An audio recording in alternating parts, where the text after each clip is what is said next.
Lorna Wilson, World Trade Center, 9/11. Folks, Lorna's another one of my 9/11 survivors. I interviewed her in Elizabeth, New Jersey. It was August 21st, 2011. Spent a week in the New York City area interviewing firefighters, EMS, Port Authority, those that were in the towers, those that were outside the towers. Just amazing stories. Every one of them is gripping and harrowing. Just an amazing story that Lorna tells. She worked in the 13th floor of Tower 1. Tower 1 was the North Tower, the first tower that was hit, about the 92nd floor, with the first plane at 8:46 a.m. on September 11th, 2001. And the South Tower was hit second, lower, right around where William Raff was working, about the 79th, 80th floor. Hit there, that's the South Tower, hit second, collapsed first, the North Tower collapsed second. The weight of those towers, they just couldn't handle it. But Lorna tells her story. She tells about the impact. She was in Tower number 1 at her desk working, and when it was hit, she was talking to a lady up on Cantor Fitzgerald. All those people died.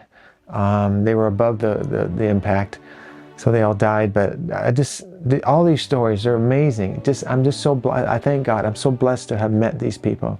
I've lost 3 of them already. Since I started the interview 14 years ago. I've lost 3 of them, but I'm in touch with a few of them still, and I just love them. They mean so much to me this time of year especially, and I'm happy to share the stories with you here on this YouTube channel. I want to thank Michael and Darlene Sarofsky again for stepping forward and helping me to share these stories. Michael and Darlene, God bless you. Love you guys. Thank you so much. Michael, hope you're recovering from your surgery, and my thoughts are with you, my friend, and my prayers are with you too. And I just thank you that we can continue to work together and get these stories out. This younger generation needs to hear these stories. History is best learned from those who were there. And as William Raff said in my interview with him, he was watching this because he knew this was history being made. It's likened unto Pearl Harbor, what happened. They awoke the sleeping giant, the Japanese commander said. And it's so true. We were asleep on 9/11. Life was different the day before, the night before 9/11, as Benny Fora says. It was a whole different world, and then it happened. So, okay, folks, I just am so grateful to share these stories with you. Lorna worked with the Instinet Corporation, 13th floor of the first tower, Tower number 1.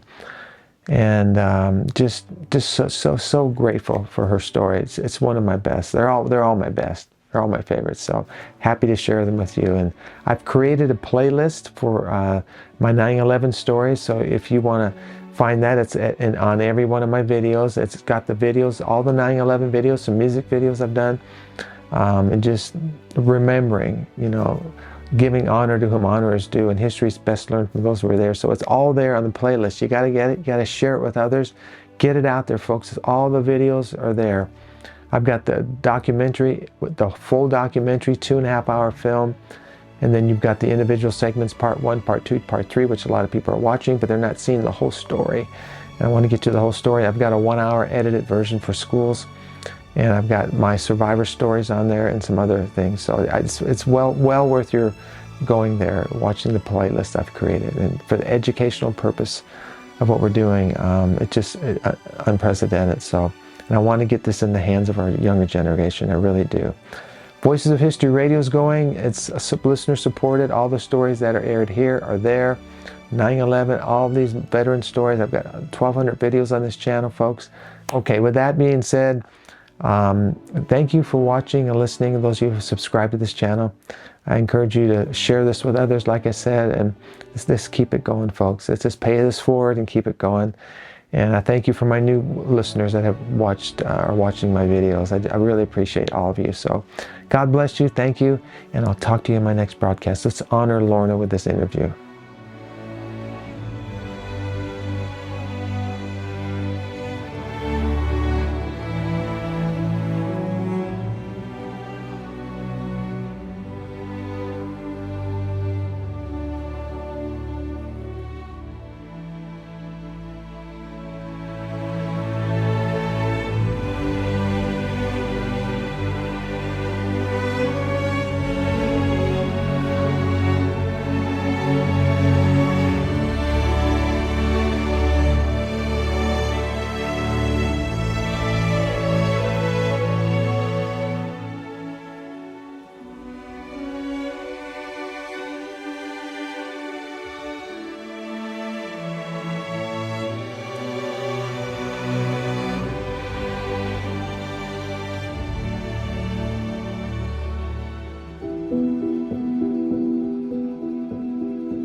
Hey, Lorna, just in case I got it wrong, just spell your first and last name. It's Lornawilson. Okay, and you worked at World Trade Center 1. I worked at Tower Number 1. What business were you working? I brokerage business.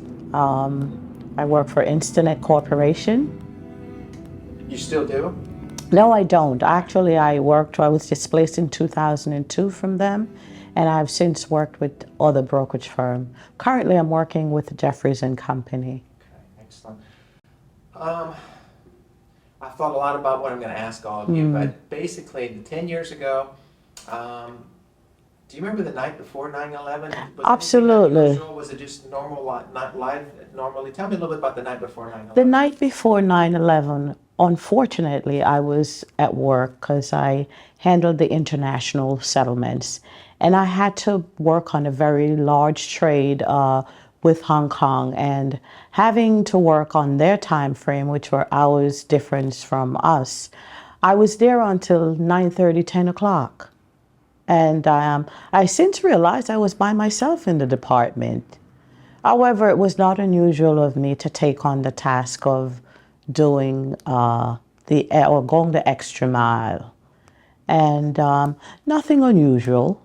I knew there were securities downstairs, so there was no fear. I had my business done. I took a cab home, and it seemed a regular night. It was actually my sister's birthday. And what floor were you working on? On the 13th floor. Okay, is that the South Tower or the North Tower? The North Okay, Tower. so World Trade Center 1 is the North Tower. Is the North Tower, yeah. Tuesday morning, September 11th, what time tell me about getting up that morning, if you did anything different, and then arriving at work, everything just normal? Everything was normal. Getting up that morning, I remember I wore a crisp blue shirt, blue skirt. I took the bus as usual.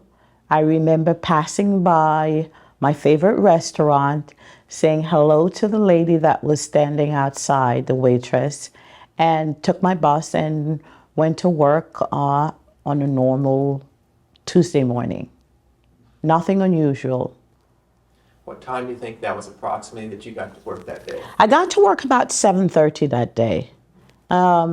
Usually when you're working with the traders and the international settlements, you sort of like work on overtime shift, To meet Australia, you go early. To meet Hong Kong, you go late. So sort of robotic, but I was always there. I was there at 7:30 that morning. Walk me through the next hour. I mean, what are you doing and what's going on? As I was busying myself on the phone with a gentleman from our London office, we made a connection to Brooke from Cantor Fitzgerald to resolve the very same trade that I was working on the night before.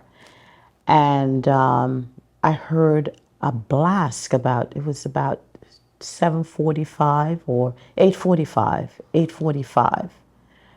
And all of a sudden, all my phone and Brooke said, "What the hell was that?"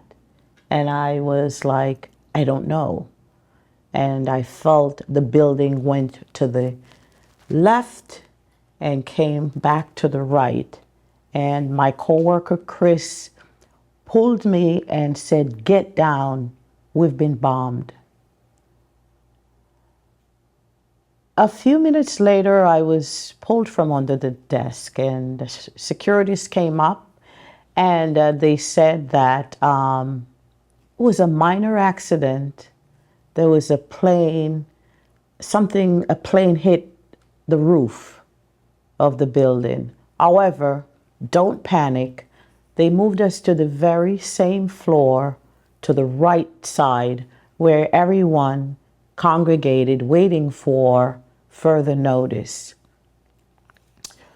While going there, I said, I didn't take my belongings. I just thought it was a real minor accident and was hoping that we would come back and, continue the day's work.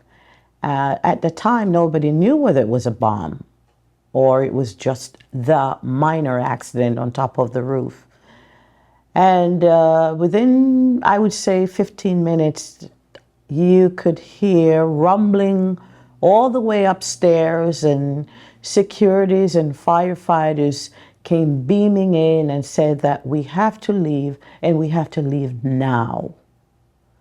So I went back to my desk quickly, grabbed my belongings, some of my belongings, and I joined a file of people coming from upstairs, descending somewhat to the first floor. By then you started smelling this burning and rubber, and just I do now smell this hairy smell of burning of hair and everything. And people started panicking. Then all the sprinklers went off, and you were wet. Some of us, I personally don't know if I had peed on myself or it's from the water that was now coming down on us. We got to the 7th floor, or my file stopped at the 7th floor, and we looked over, but we couldn't go further because there was an elevator that fell between the doors and the steps, and you could see people standing up like this, and I knew they were dead. And that's when the panic, now it become now where the firefighters were using the same stairs, ascending while we were descending. And I remember saying to them, it is burning up there, we could feel the heat, don't go. And I remembered firefighters saying, this is our duty, we have duty call and we have to respond. And I remember there was a woman that fell, and she said, I can't make it any further.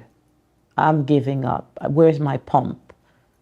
Obviously, she was asthmatic and she couldn't find her pump. I got to the 1st floor, and they were shifting some of us to go to the west side, some of us to follow the firefighters and securities to the right. But I saw Chambers Street Station, and I ran toward Chambers Street Station, where there was about 1,000 people running in the same direction. Being much smaller than, I was able to dolly my way under the turnstile, because it was that old turnstile that only one person at a time. So I made my way under the base of the iron bar. And I came outside and I looked up, and the building was on flame. And I couldn't believe that's where I was coming from. Nonetheless, I had this old feeling at times when I says, I'm not going to be around to watch it. I'm getting out of town. I'll see it on TV. And being encouraged to stay behind to watch what was going on by another co-worker, I said, I can't. I have to go. I want to go home. I will never go back in that building. That's what I told him, and I kept running on Broadway. By this time, I had no shoes on. I had lost my shoes, and I was content to going home barefooted. Just as I got to Broadway and I saw where the bull was, I observed 2 little girls being lost, crying, displaced, and I passed them, and something compelled me to go back to seeing what was going on with them, although I was scared myself and running for dear life. I grabbed them, and at that time there was the Staten Island Ferry, which I understood was the last boat to leave Manhattan on 9/11. The boat was just getting ready to leave, and I was able to grab them, jumped onto the boat, grabbed life jacket like everyone else was doing. And by the time I got on the boat, I heard this big blast. The tower number 2 fell. And I think subsequently tower number 1 finally fell. Did you see the second plane hit? I didn't see the You don't second. remember anything about The second plane hit while I was inside the building. So I didn't see the second plane at all. And I knew nothing of a second plane until I went home and was watching the whole thing played out on television. So, okay, you're going through this experience, the initial impact, the building swaying. When I saw it on TV, the second plane, we've been so desensitized by our movies. It's like, is this real? Did you ever have that feeling of this is like a movie, or were you just so fearful? Or tell me, did you feel like Fearful and numb because in I believe there was another attack where in the building where I remembered walking the Brooklyn Bridge, and so I was always fearful of the World Trade Center. I had this phobia of. One time I worked on the 102nd floor, the very same floor that Cantor Fitzgerald had their office. And moments after I left, there was a fire. And they had to evacuate people through the rooftop via helicopter. So I've always had a phobia or a fear, but I trust in God, and I can do all things through Him who strengthens me. So I'm always facing my fears by being bold and saying, I am working here and I will work here. That was before 9/11. now you described this event rather rapidly, and I understand, but I mean, as you're going through this, it's like, unless you were there, how would you really know? How could you really tell somebody, what you went through? When you saw that building collapse, I mean, you were on the boat leaving. Is that when? I was on the boat leaving. Was that? I thought it was the end of the world because blackness covered the entire downtown Manhattan. And I still didn't know there was a second plane. I just thought it was my building that got hit, though I thought the fire that started in tower number 2 was ignited by the fire from my building, tower number 1. I really didn't know until I got home and they said there were 2 planes. And that's when I realized how lucky and how grateful I have to be alive. So as the events unfolded that day, I mean, did you go home, watch TV, and then when did it really sink in the magnitude of what happened? I didn't go home and watch TV because there were hundreds of people who had just gotten on the boat just because it was an escape method for. The week before, we had a barbecue at home, so I had a lot of leftover, and I just went home and started barbecuing for passersby. I was still numb. I felt like, wow, I overcame this tragedy. So I just started helping people. People were coming into my house, come on over, come eat, come get water. Some people were even in my pool taking, a swim. So it felt like, I guess, the numbness. The night when my old family, everybody got together and I watched the whole thing, I wept like for hours. I was still crying. That's when it hit me that I had just been in one of the greatest tragedy America would have ever seen thus far. You were too young for Pearl Harbor, but some people have kind of compared this to what happened in 1941 when the Japanese attacked Pearl Harbor. Did you ever think about that afterwards, that it was similar? Did that thought ever come to your mind? In fact, in a history class last year, I was privy to watch clippings of Pearl Harbor, and it did remind me much of 9/11. It did remind me much of 9/11. Although I recalled when I came outside of the building and there were still people trying to jump, hanging off tower number 2. I recall seeing those scenes. And I recall seeing bloodied people all over Broadway. And what looks like a DSW shoe store. There were shoes lining the streets of Broadway. So I knew that the recipients for those shoes, they either ran somewhere, or they were a part of those who were affected, like myself, who had no shoes on. So everything was just unfolding that, yes, this is really real. Something terrible must have happened. But yes, I was really numb for a while.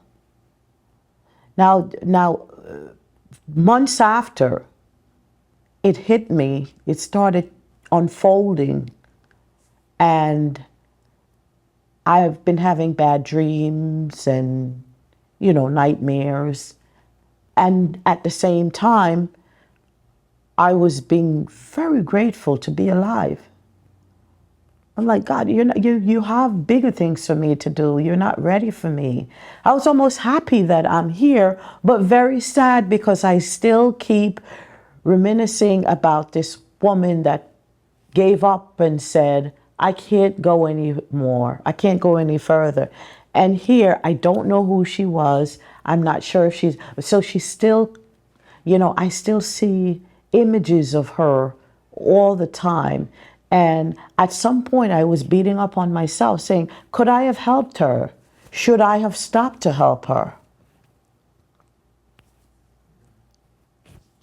But as time goes by, I can't say it's getting easier, or am I feeling better?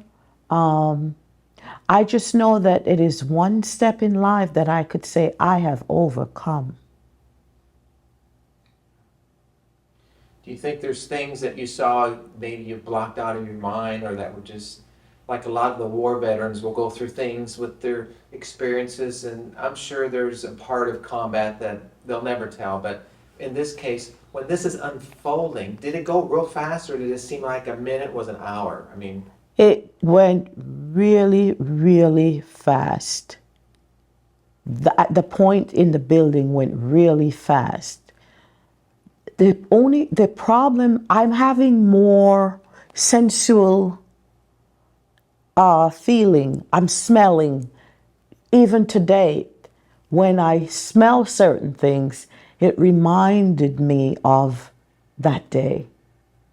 But visually, I tend to be able to overcome the visual effect, but the smell effect, there are sometimes I'm like, something smells like body burning. And it still taunt me today. just briefly, the plane hits the building. Is jet fuel just throughout the whole building? Is that what causes the fire and the smoke and then eventually the collapse of that building? Yeah, I believe that's because the engine, they said, which landed on the 92nd floor, exploded, and I'm not sure that it couldn't have exploded while we were in it. The impact is what we felt. Because I remember distinctively that my computer, I was still holding the phone in my right hand, and it was over there. My computer and everything was like away from me. So the building may have had this tilt, and that's the kind of feeling that I remembered. Do you know how many floors were in that building? 100 and some? There was 110. Okay, that sounds about right. Yeah, yeah. So, Most people at those top floors, boy, when that. Oh, they're done. I still believe that they're off by numbers. There had to be more than 3,000 people. They're off by numbers. However, we're very lucky because 9 o'clock is when the average persons get to work. And had it been 9:15, like it was 8:45, it would have been a lot worse. And so us would probably not be here today because the more people, the harder the escape. You know, it was just Well, really you went on bad. the 13th floor at that time, the mass chaos, the confusion that probably erupted, and you said people streaming to get out. I Yeah. just can imagine Yeah. the higher you went, the more I difficult it also was. remembered screaming. I remembered screaming. And I remembered my coming down and just repeating the Lord's Prayer. You know, repeating it over and over and over. The Lord is my shepherd. Just, it was really, really, really chaotic coming down. Because all you can hear from upstairs is, Bo, Bo, coming after us, coming to get us. Did it seem like firemen were there immediately, or just like, where are these guys? Or did all of a sudden they appeared? I mean, did it seem like it took a while, or? It took a while because I was, after the plane hit, when we were told to be on the left side of the floor where it had ample space to bring everyone together, I was able to call home. I called my aunt and I said, did you see anything on television that the World Trade Center had an accident? She said, no. So I began to sort of like got really comfortable, even though I had been in that shock and was under the table prior to 15 minutes prior. When she said no, I felt a lot better because she usually watches television. If it were real big, it should have been on television already. And if she didn't see it, then it's safe to be here. Then, after all the firefighters and the securities came charging in, that's when I realized now we are in trouble. Interesting question. Your family, and they become aware of the news. Did you find afterwards they were concerned, trying to get a hold of you? I'm sure everybody's cell phone was. Absolutely. When the building collapsed, my husband collapsed on his job because he knew my routine. He knew that there was no way that was the building, the timing that I would be alive. My sister drove up onto a one-way street like 4 or 5 times. No one could reach me, and I couldn't reach anyone because the phone service was cut off. So it was late in the evening. I got home about 11:30, surprisingly, and I was able to call my husband on the job. My sisters and everybody came over, and the 2 girls that I took home with me, they were able to get in touch with their family during the course of the morning, and I assured them that the girls were okay. And finally, maybe about 10 o'clock at night, due to traffic, because Amy's mom worked in Brooklyn, wasn't able to come over. Kathy's parents live in Manhattan. They weren't able to come over. So they were secured with me. We ate hot dogs and hamburgers like we were, it's a different world now. We've overcame this tragedy and we're home now, and still not realizing the magnitude of the damage because we weren't interested in watching TV. I was interested in going to my front yard and bringing people that were escaping, be it that they're from Manhattan, Bronx, everywhere. My yard had about 200 people. that it's like almost like a respite. And here it is, I'm looking and I'm like, I came out of that building. So I felt like a conqueror, you know. I'm here and I am a survivor. I've made it, so I can help anybody right now. Come on over to my house. So, you know, my family was very, very, very, very happy. It was Christmas in September. What are your thoughts about the 10th anniversary? Is it like a lot of media hype going on? Is there any, what are your thoughts today as we approach the 10th anniversary? I believe that if you weren't affected by it, your perception of it will be different.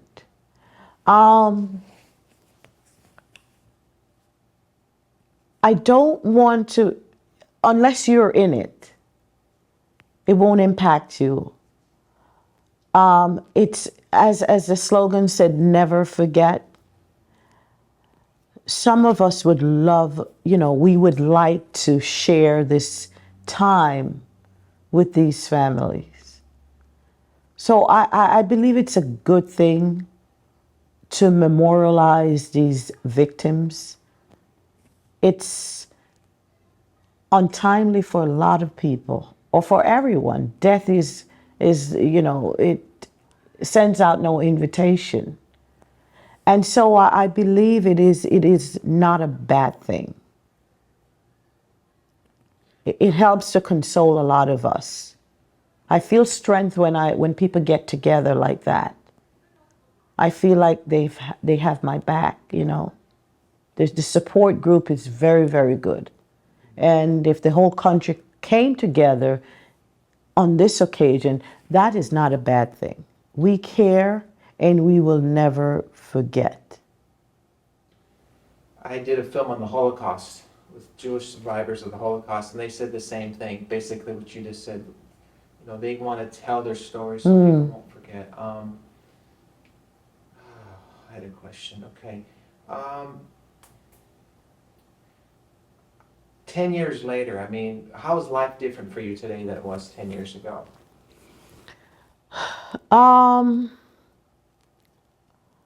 Sometimes I feel sorry for myself. I feel that job-wise, economic-wise, there's a setback.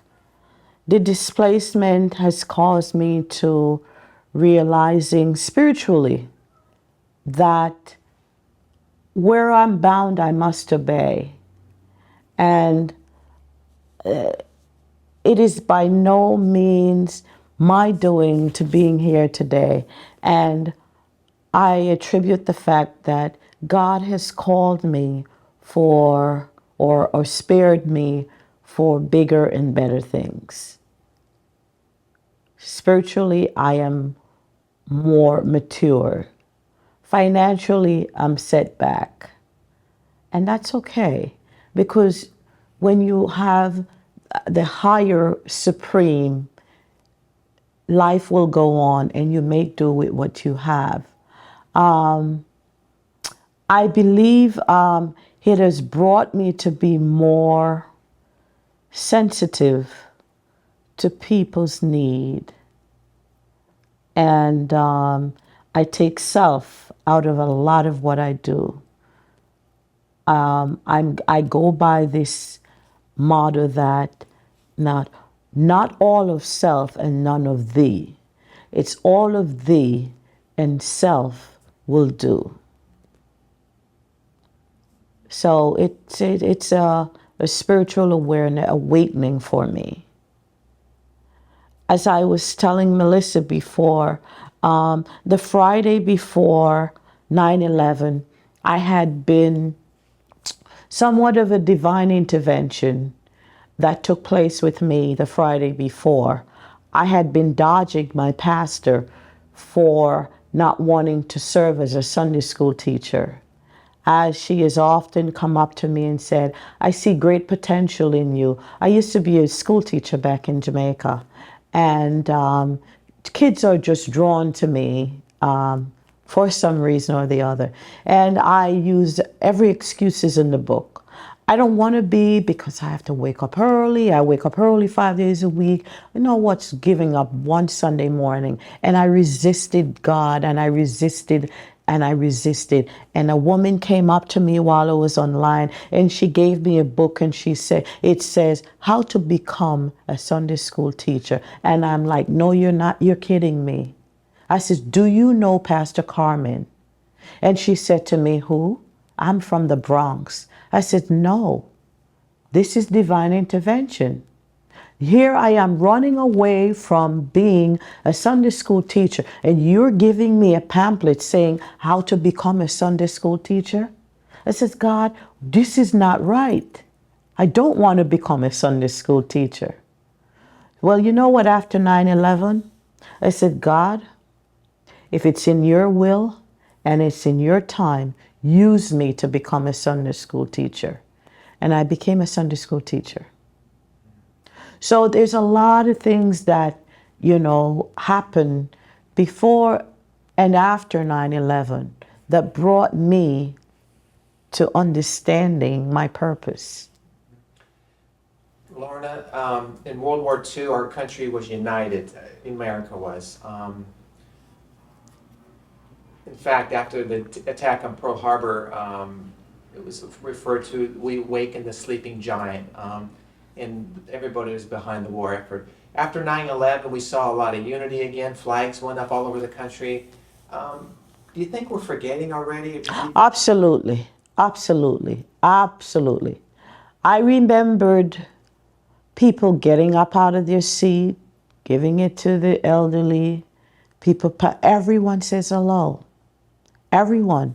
Well, I was raised up in a different culture to the point of my husband of 27 years. I thought he was weird. When I first met him, he said, good morning. Like no one says good morning in Manhattan. And every morning this guy would say good morning. And I'm like, he's different.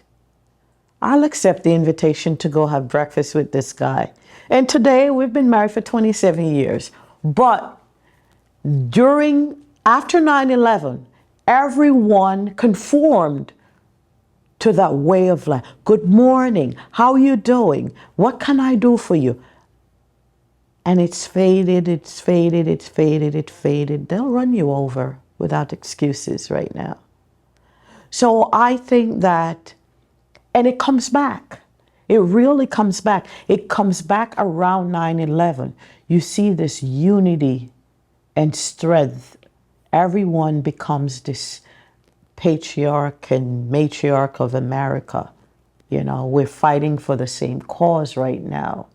So I believe that this tragedy helps to bring people together. At times we forget, but then we're reminded again as it gets closer. So, that's why I support the commemoration, because it's an eye-opening, and it recalls people to be more sensitive to each other. Have you told your story before? I have. Last year I was on CTV. It's our local, Staten Island local channel, community channel. Tell me why you think it's important that survivors speak out, because a lot of people don't want to talk, and I understand that, but do you think it's important for future generations, for you were a teacher historically, do you think it's important that you tell your stories, and why? It is very important. It's educational in the sense that it can help people to understanding that first, we're human, and second, my story is about this higher being that have me here for a purpose. Help me to understanding that my life is purpose-driven. As Rick Warren says, the purpose-driven life. I'm basically operating under the auspices of the higher being who spared me to be here. telling my story will help me to relieve the tension that a lot of people build up within. Um, I take no pills for for any type of depression. I get to share it and lighten the burden, carrying the burden of fear. I fear no evil because what was done on 9/11 was evil, and I fear none. So I think it helps people, some people who are going through, may not be 9/11 tragedy, but any type of tragedy, any type of atrocities in life, that obstacles that may come their way, they should be able to use these reflective memory in sharing to overcome. I'm going to ask you a question that I ask all the war veterans that I've interviewed, but having gone through this experience, raised in Jamaica, I'm going to ask you about freedom. Tell me what freedom means to you, Lorna. What does freedom mean, or to have freedom? Freedom is the ability to go about your business without fear. I think my grandfather and my grandmother in Jamaica, they have experienced freedom. There was no fear of attack. There was no fear. There might be fear of being hungry, and that you can control. Freedom is taken away from us in America because every day that you walk out there, there is the possibility of an attack. So I believe that freedom has been taken away from us in this country. We're very vulnerable to attacks at any time. Freedom for me is going back home, which is Jamaica, and being in that little community where I know that even if a dog is after me, 10,000 people are behind that dog. But open space, and I could take the subway and not look behind me. Freedom is being in the arms of my Maker. If I'm attacked bodily, freedom is relieving that stress, knowing that I will let God and let go of all that endangers me. The American flag, what does it mean and represent to you? The American flag to me feels hope. Hope. Having not being from this country and being able to come here to see the stars, for me, meaning that I'm moving from a level of despair to being able to reach for those stars to achieve economic balance, prosperity, and to live a life of satisfaction where I can share with my family. Economically, where I'm from, it's hard. Here, those stars give me hope that I can make a better life, but I don't feel free. Do you think our country, before 9/11 or maybe even again today, do you think we have a sense of invincibility, like nothing can happen to us, and then we become so vulnerable and hit on? I mean, people are like, how could that happen? This is America. Do you think we were like that, or maybe we're like that today, or do you think we feel vulnerable as a country? We feel vulnerable as a country, and at times I just can't understand, because I'm America and I open my doors to you. Why would you hurt me? I just feel like people are very ungrateful. This is a country that opens its door. You can do almost anything in this country. There are places today that you could not go to exercise some of what I see other people come in this country to have the privilege of doing. And this is, I believe that this is the greatest country on earth. And you go back to, when you compare it with other places, there is no place that you could go to do what people have come here, including myself, who is not from America, to exercise the rights to doing. There is absolutely nowhere.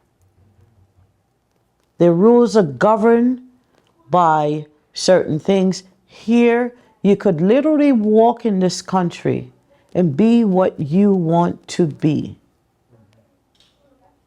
because you have been given the right to doing so.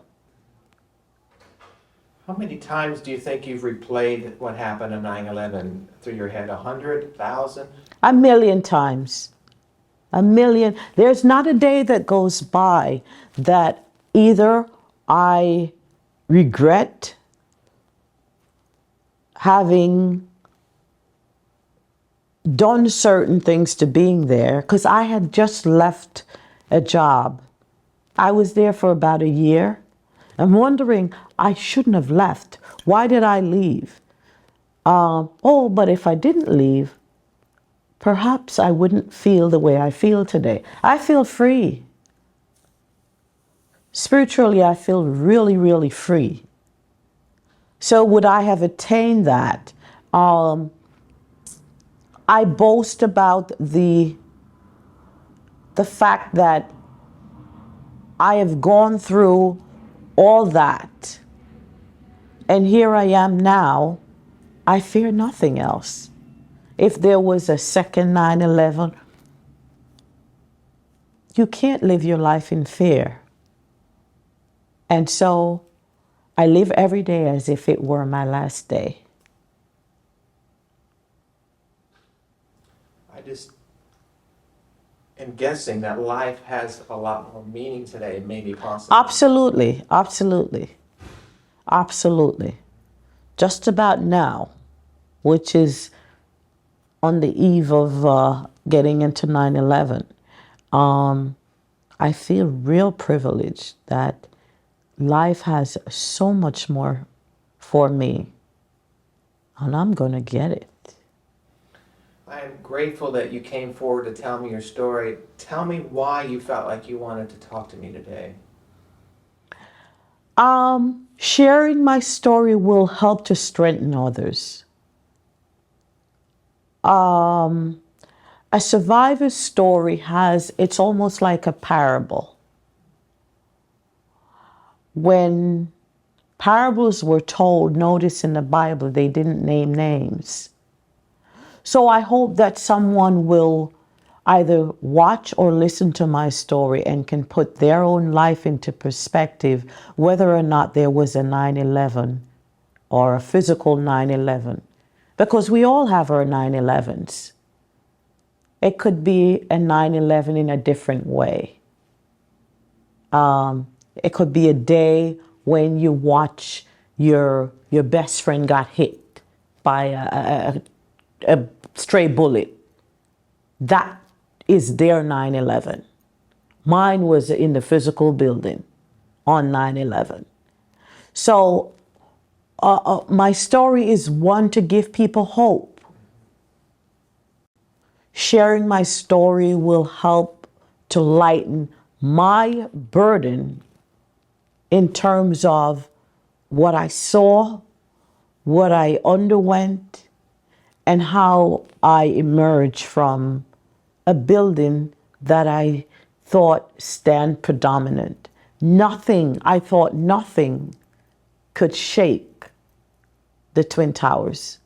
Absolutely nothing. And they just crumbled like they were made of paper. And that's life.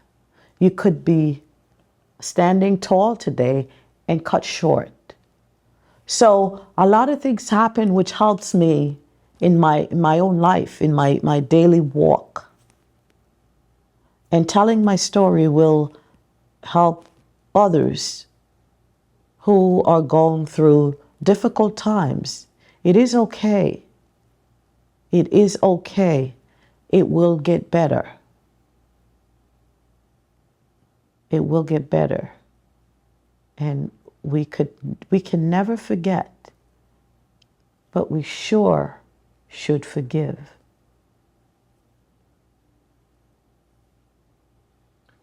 Incredible. When have you gone back to ground zero? When was the first time you went back after this happened? Wow, I tell you, if the spiritual aspect of my life hasn't played out, in 2006, I was not looking for a job in that area. Out of nowhere, I was called by an agency for a job right across the street from the Twin Tower. Actually, a building where they have been finding fragments of 9/11 victims. This is a job. I needed a full-time job, but I vowed that I would not take another job in that area. Wow, what do you know? I got a job right across the street in that building. I pleaded to the interview. I said, I know someone who needs this job more than I do. That was the fear factor in me speaking, because I really didn't want to go back there. And I came home and I told my husband, and he said, this is the job you're going to get. This is the job that is going to help you, to strengthen you. You need to face your fears, because my fear was that I'm going to go right there and I'm going to have 9/11 all over again. And I got the job, and guess where I was sitting? My window was overlooking the hole. And I worked there for 4 years until 2009. So a lot of things had happened to me, and I attribute it to divine order, divine intervention. That 4 years helped me so much that I could even take a construction job working down there right now. That's how I was going to build back that the fear of being there, touching the walls of the very building that almost took my life. So I did go back.